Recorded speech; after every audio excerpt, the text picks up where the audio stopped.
ইউরোপের তুষার শুভ্র শীতলতা থেকে তপ্ত মরুভূমির উত্তপ্ত বালু। পরিস্থিতি যাই হোক, তিনি দমে যাওয়ার পাত্র তো নন। তিনি পর্তুগিজ মহাতারকা ক্রিশ্চিয়ানো রোনালদো।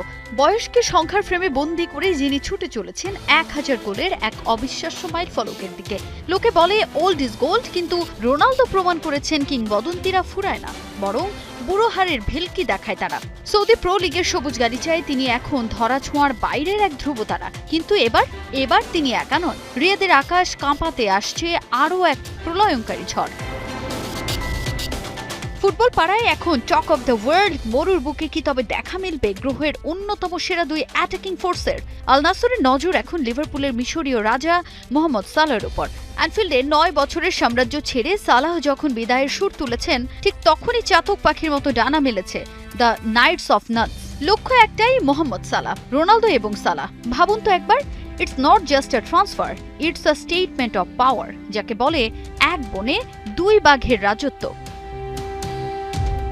সালাহকে পেতে সৌদি পাবলিক ইনভেস্টমেন্ট ফান্ড অর্থাৎ পিআইএফ এখন জালের মতো টাকা ঢালতে প্রস্তুত। তবে পথটা মোটেও সহজ না।